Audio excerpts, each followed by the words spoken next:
Hello, good morning everyone. My name is Sir Jude, and today I am recapping our second lesson after kinetic molecular theory of gases, which is Boyle's law.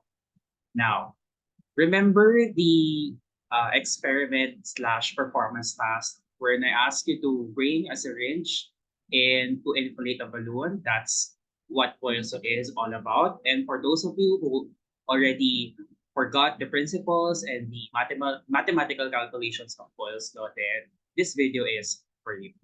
So let's start first with the principles of Boyle's law. According to Robert Boyle, the pressure of a gas is indirectly proportional to volume at constant temperature. When we say indirectly proportional, when one variable increases, the other variable decreases. Consequently, when the other variable decreases, the other variable increases.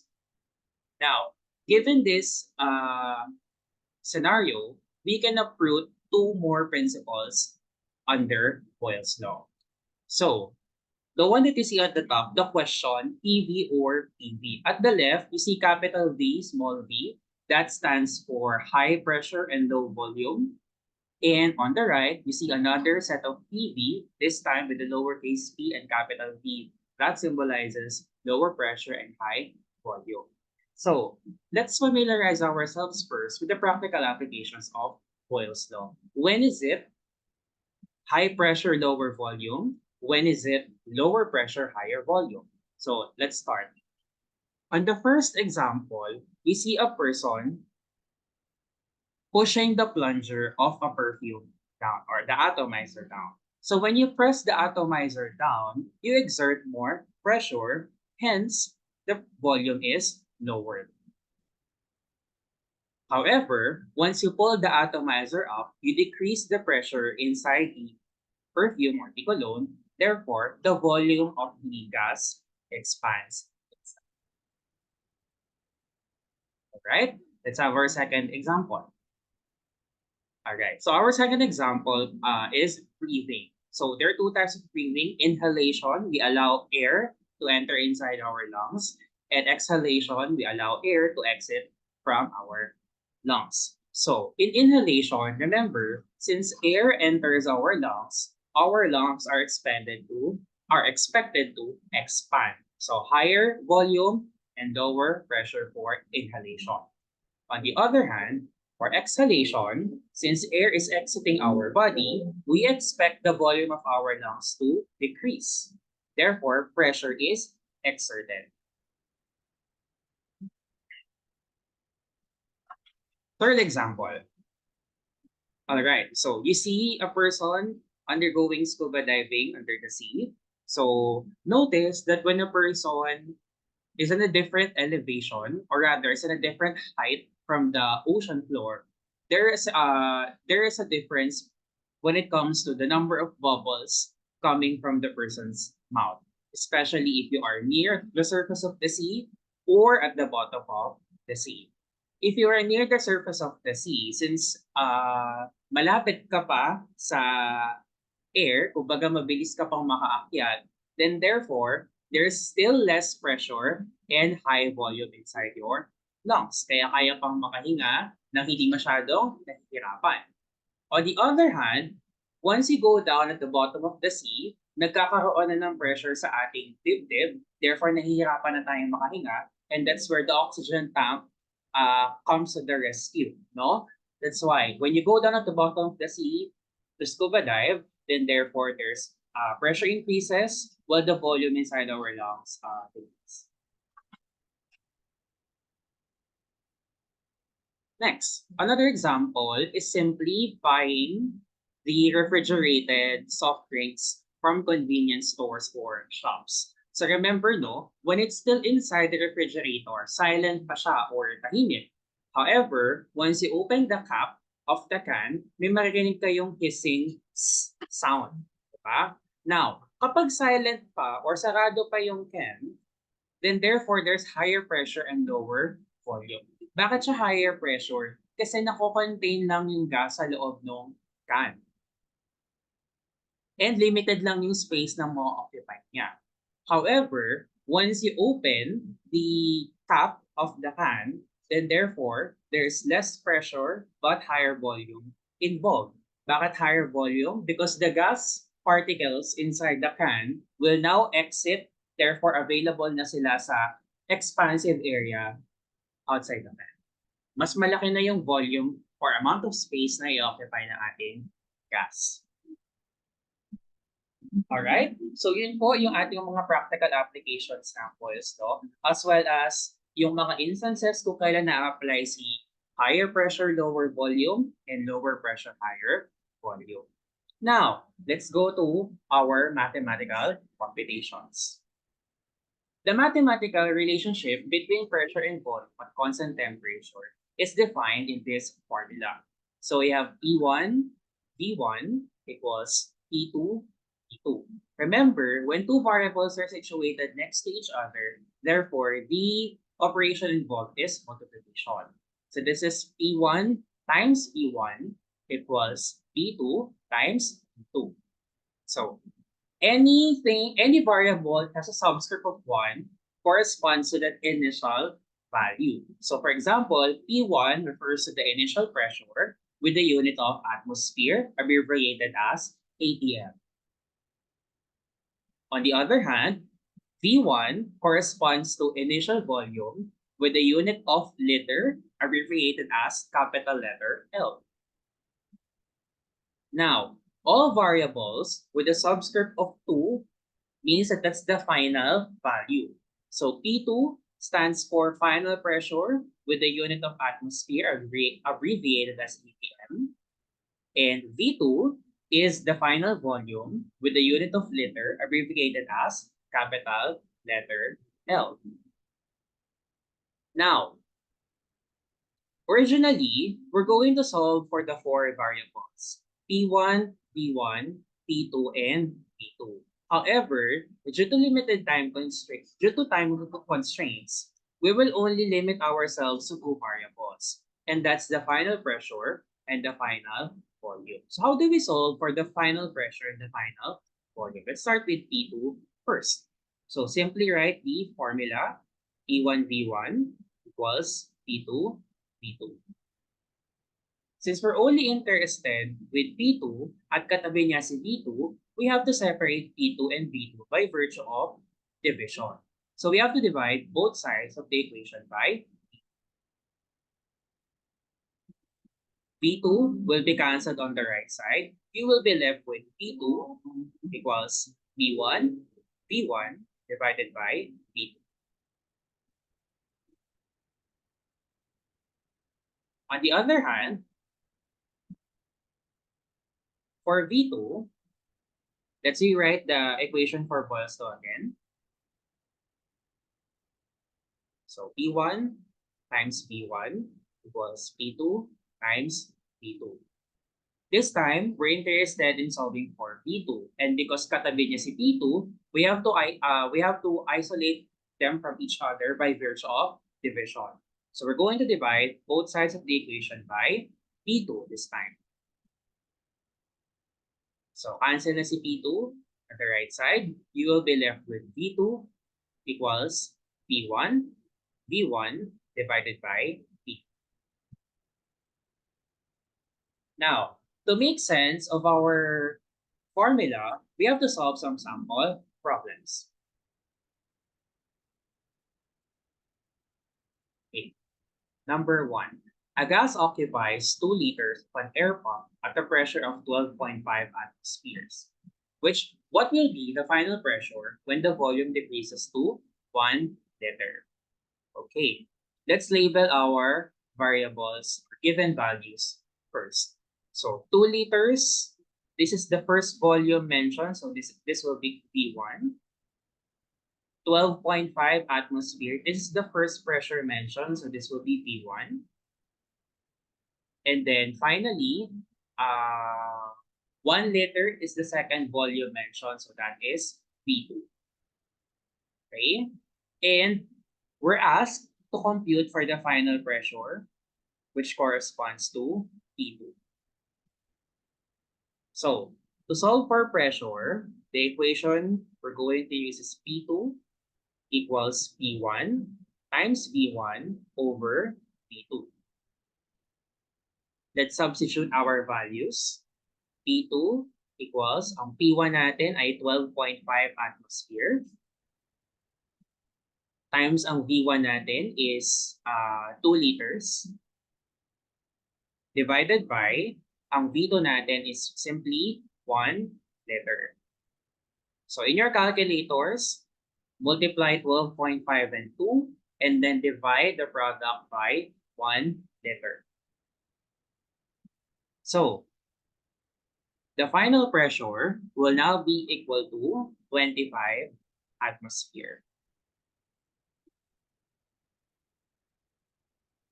Now, let's check if it adheres to the principle of Boyle's law. Okay? So, our P1 is originally 12.5 atmosphere. And our P2 became 25 atmosphere. So, there is an increase in pressure. Now, our initial volume was 2 liters. And our final volume is just 1 liter. So there is a decrease in volume.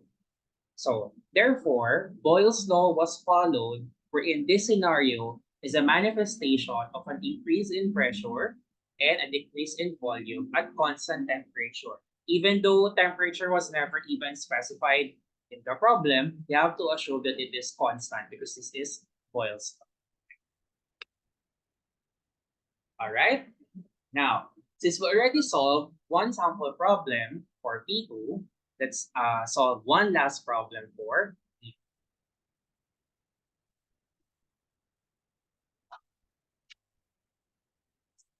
This one.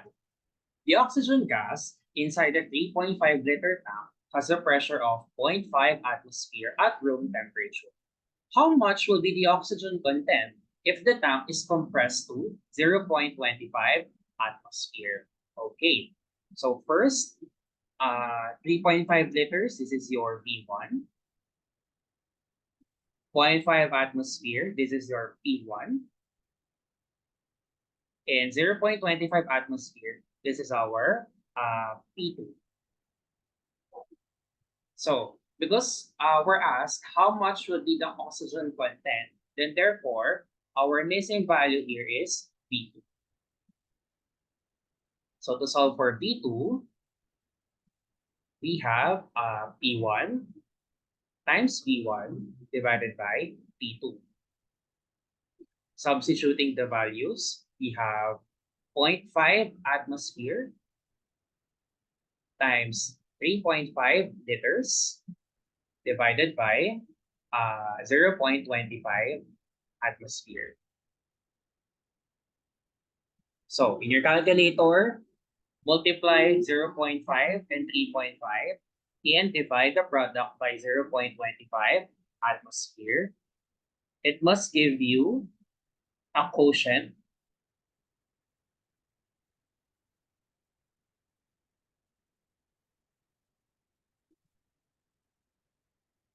of 7 liters. Now, let's check if this scenario, if our resulting calculations adhere to the principles of Boyle's law. So our P1 is 0.5 atmosphere. Our P2 is 0.25 atmosphere. So 0.5 naging 0.25, so there is a decrease in pressure. Next,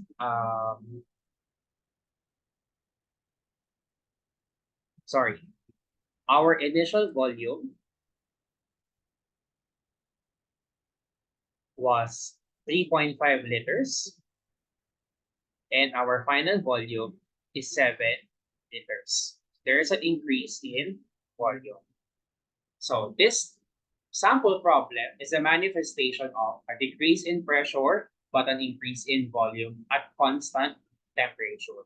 Here, it was specified that the temperature is at room temperature. So room temperature is simply the temperature of the room for an average ranging from 25 degrees to 30 degrees Celsius. Okay, so you may research some more sample problems about Boyle's law, and dapat the more na pinapractice nyo yung sarili ninyo, dapat mas mabilis na kayo na nakakapag-solve ng mga sample problems. Okay? Now, when everything is said and done, let's have a recap. Everything we discussed. Okay? So number one, which letter represents the mathematical of Boyle's law? So the correct answer here is letter B. We have P1 times B1 equals P2 times P2. Number two, which two properties of gas are compared in Boyle's law? So these properties were mentioned multiple times already. These are the ones that are involved in our calculation, and they are none other than letter P. P stands for pressure, and V stands for volume.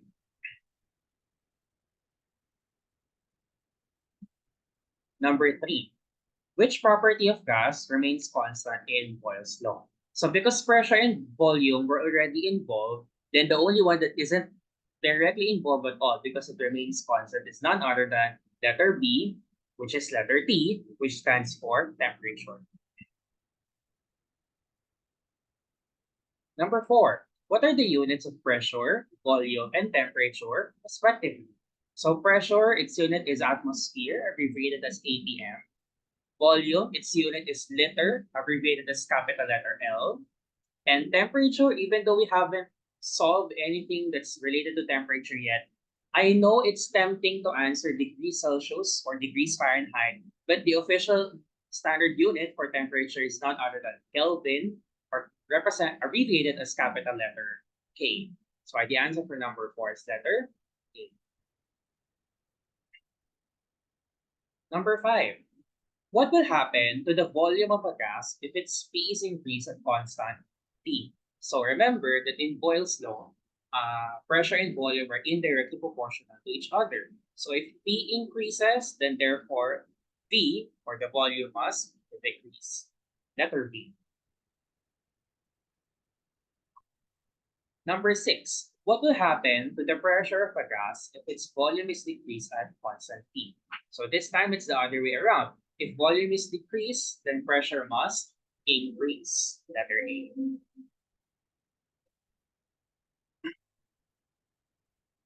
Number seven, if the pressure of a gas is decreased by twice the original, what will happen to its volume at constant temperature? So this time nagko-compare na tayo whether twice or half, quadrupled or one-fourth, etc., etc. So kung bumaba yung pressure by twice the original, then the volume must be increased by twice the original as well. Letter C.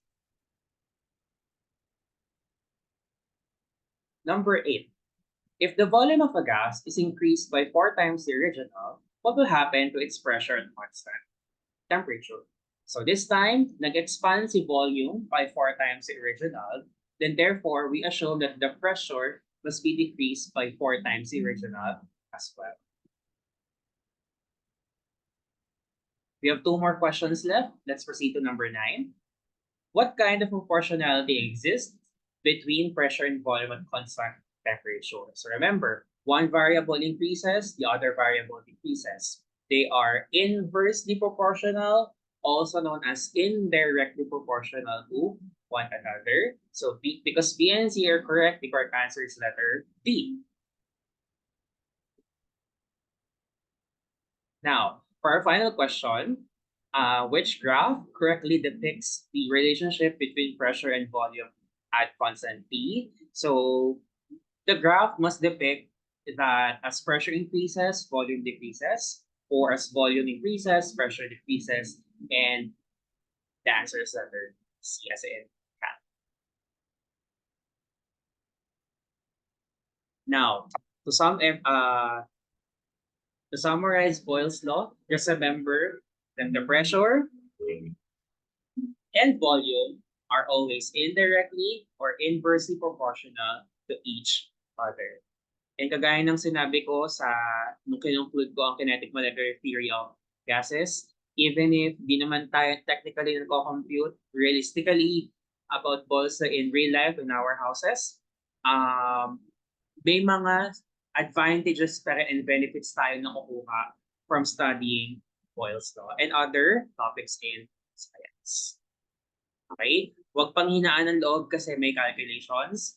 Bagkus gamitin yung challenge to improve your mathematical and your analytical thinking skills. Once again, I am Sir Jude. Goodbye and see you next time.